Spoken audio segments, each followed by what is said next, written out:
Bimbang tentang gout? Cubalah Eural, pengalkali air kencing yang berkesan. Eural, kurangkan paras asid urik anda sekarang. Assalamualaikum, anda sedang menonton Sekilas Fakta 21 Mac 2022 bersama dengan saya Nusha Mama Amin.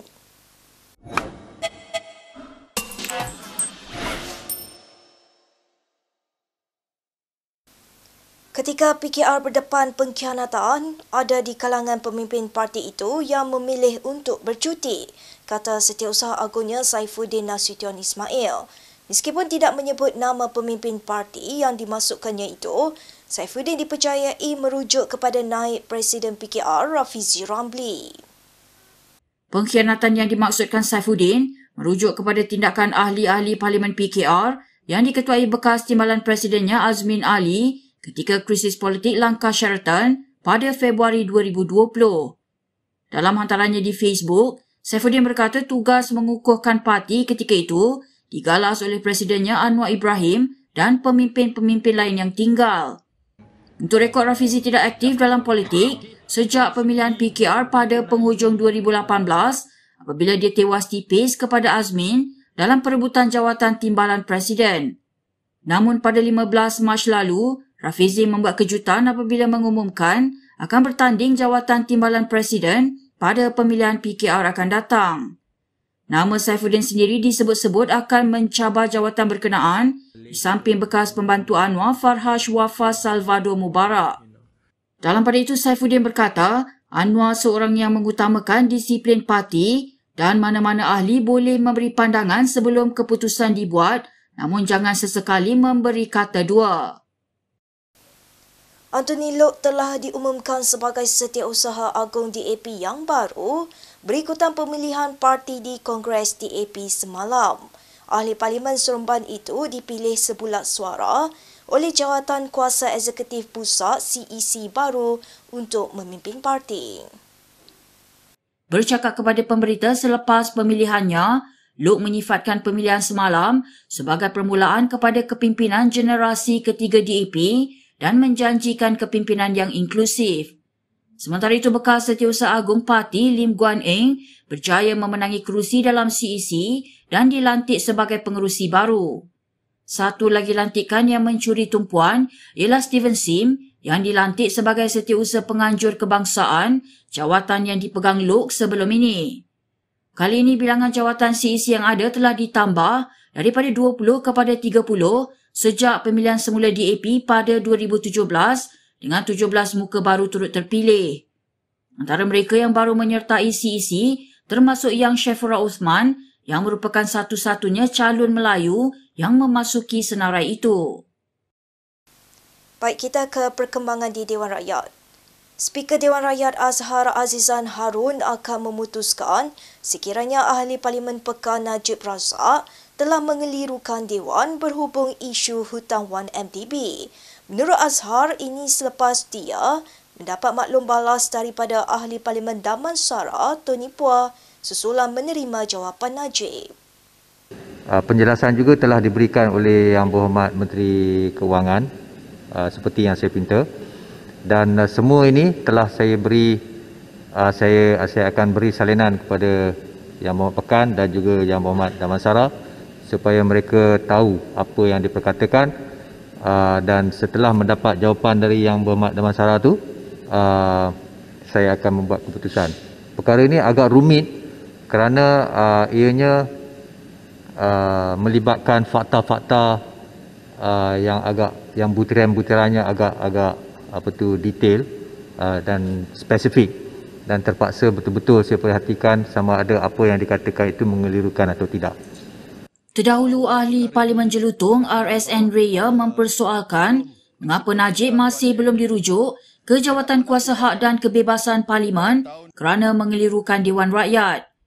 Najib sebelum ini memberitahu Dewan Rakyat bahawa tiada satu sen dana awam digunakan untuk membayar prinsipal hutang 1MDB, menyebabkan Puan mengemukakan usul untuk merujuk bekas Perdana Menteri itu ke jawatan kuasa berkenaan. Pernyataan Najib itu kemudian turut disangkal Menteri Kewangan Tengku Zafrul Abdul Aziz dengan menyatakan kerajaan hanya membayar faedah hutang 1MDB memandangkan prinsipal hutang masih belum matang.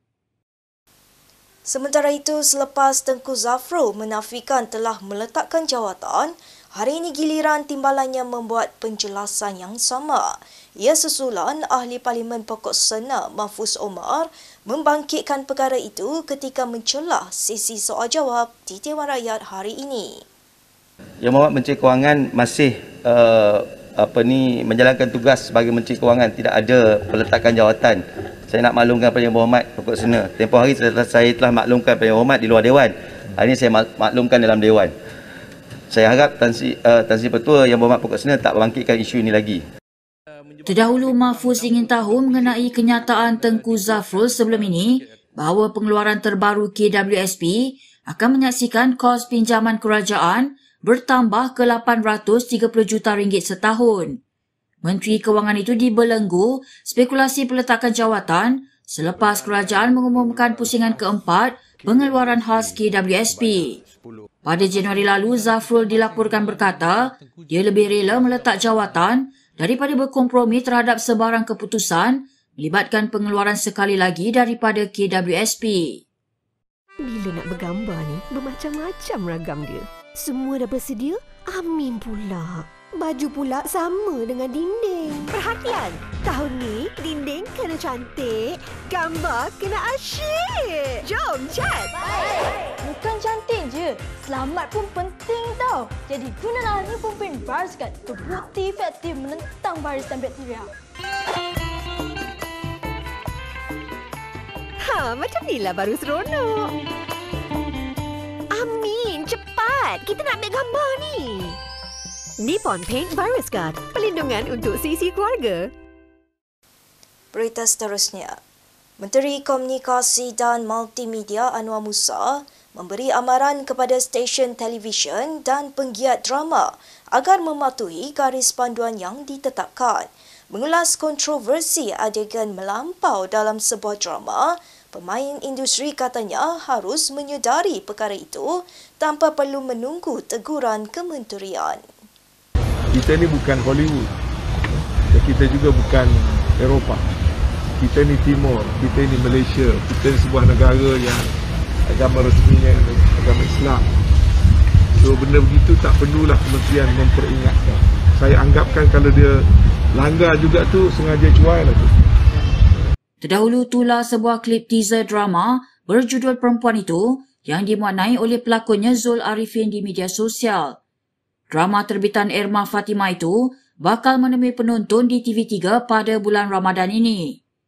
Sementara itu, Anwar berkata, kementerian berkemungkinan tidak membenarkan drama tersebut ditayangkan jika pihak produksi gagal memberikan laporan bertulis yang munasabah berkaitan kontroversi adegan panas itu. Dalam pada itu, Timbalan Menteri Hal Ehwal Agama Ahmad Marzuk Syari mengesahkan JAKIM akan memanggil pihak produksi berkenaan berhubung perkara itu serta menyifatkan adegan tersebut tidak sesuai dengan budaya tempatan. Polis memulakan siasatan berhubung kumpulan konvoi kereta mewah yang berhenti di Lebuhraya Plus arah selatan sehingga menghalang lalu lintas.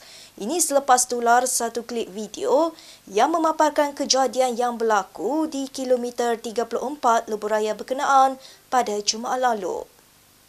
Ketua Polis Daerah Kulai Tok Beng Yau dalam kenyataannya berkata, siasatan awal mendapati kejadian berpunca daripada sebuah kenderaan pacuan 4 roda yang cuba memotong konvoi kumpulan kereta mewah itu secara berbahaya.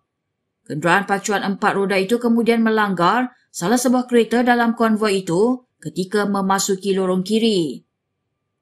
Akibat pelanggaran itu, kumpulan kereta mewah terbabit bertindak memberhentikan kenderaan mereka di tengah-tengah lebuhraya berikutan rasa tidak puas hati dan menyebabkan berlaku perselisihan faham di antara mereka. Susulan itu, satu laporan telah dibuat di Balai Trafik Iskandar Puteri pada 10.11 malam hari yang sama. Tok berkata kes disiasat di bawah Seksyen 147 Kanun Keseksaan Kurungan Merusuh dan Seksyen 42 Kurungan 1 Akta Pengangkutan Jalan 1987 yang boleh membawa hukuman penjara dan denda maksimum RM15,000 jika disabit kesalahan. Baik, berikut beberapa lagi ringkasan berita untuk hari ini.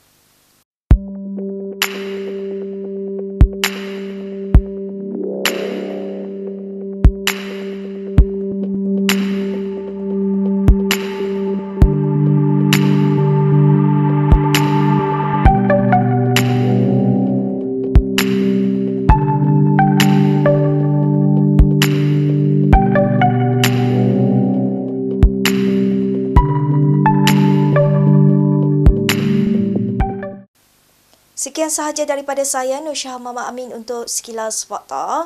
Untuk lebih banyak berita, anda boleh melayari kinitv.com. Anda juga boleh mengikuti kami di Instagram, Twitter, YouTube dan Facebook. Salam hormat dan jumpa lagi.